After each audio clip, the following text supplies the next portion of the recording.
She begged me to keep our engagement a secret. I thought it was love, until I heard her whisper, "I miss you," to another man at midnight.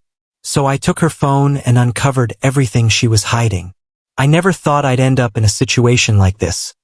Standing alone in the middle of the night, listening to the woman I loved whisper words that were never meant for me. It still feels unreal sometimes, like a scene from a movie I never wanted to be in. When I met Emma, it was like everything in my life started making sense.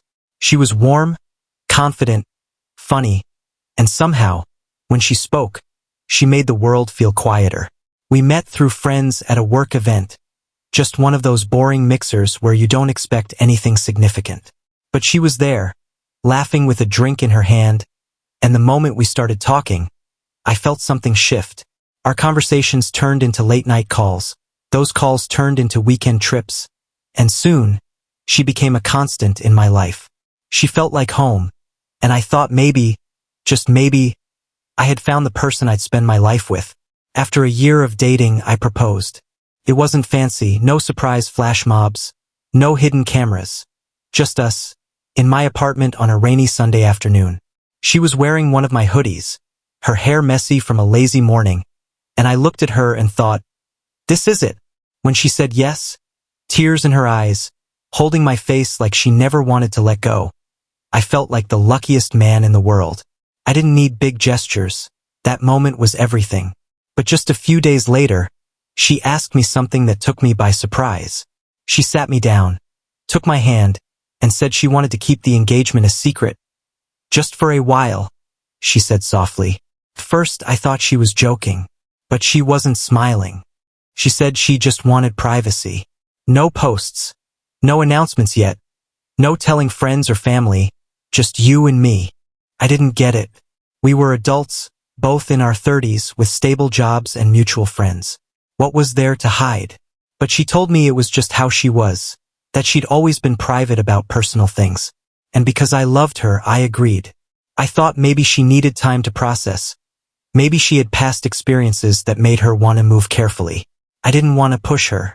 I told myself that love meant trust, even when you didn't fully understand. And honestly, it didn't feel like a secret when we were together. She practically lived at my place. Her toothbrush was in the bathroom. She had clothes in my closet.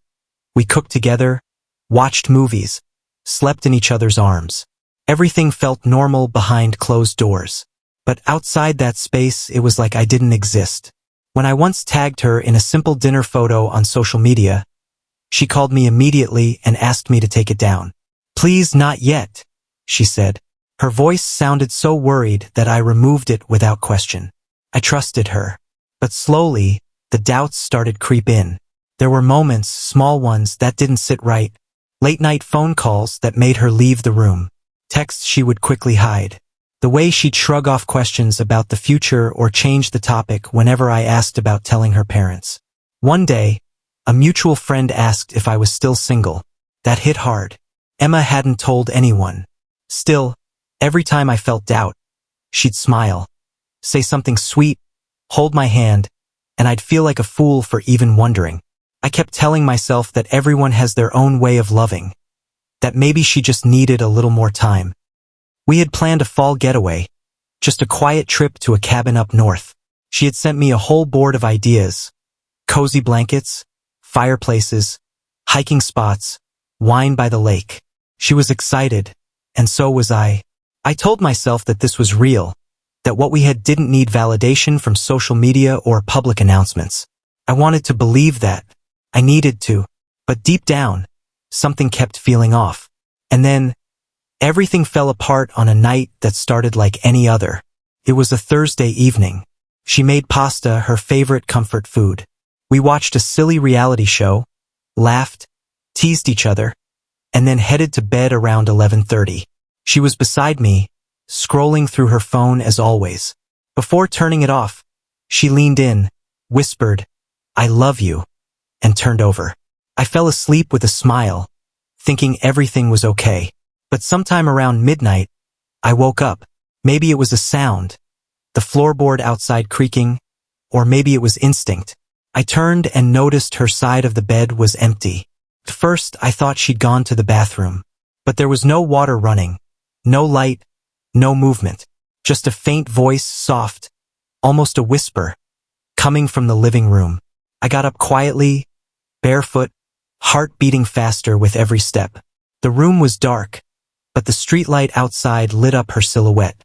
She was standing by the window, phone to her ear, speaking softly. And then I heard it. I miss you too. 4 words. Quiet, gentle, but enough to tear me apart.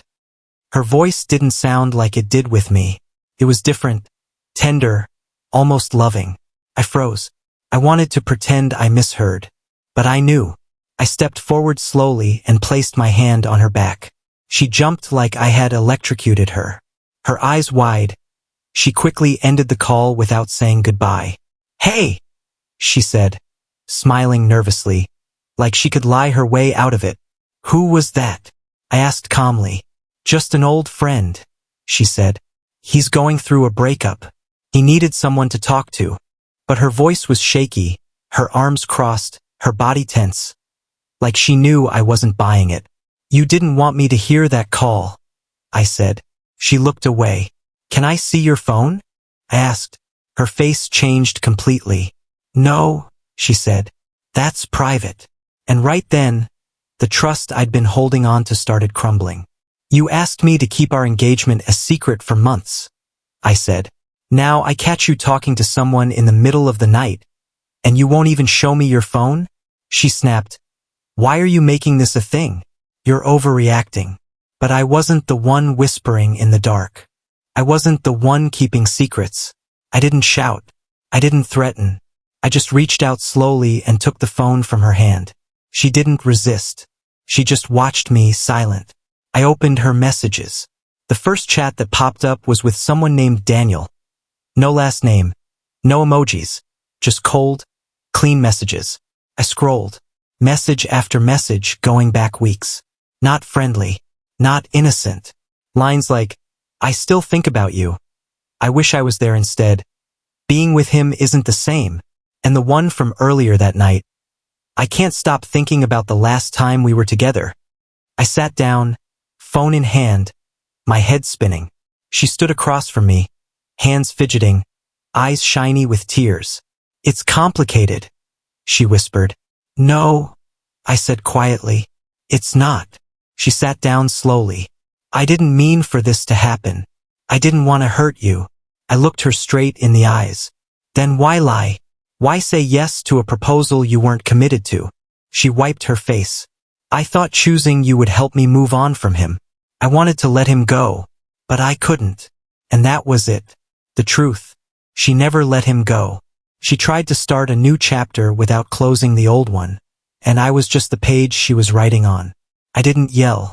I didn't cry. I just felt hollow. The next morning, I made her coffee, sat across from her. "I think you should pack your things." She nodded. No argument. No pleading. Just silence. She packed slowly, looked at me one last time at the door, and said, "I'm sorry. You didn't deserve this." I nodded. "Take care." Now, months later, life has moved on. I've started healing. I've rebuilt. But sometimes, late at night, I still see that moment by the window. The light, her voice, and how everything I thought was real crumbled with just 4 words. If you've ever been lied to by someone you loved, know this, you weren't the fool. They were just never honest enough to deserve you. Hit that subscribe button for more stories that hit where it hurts and heals.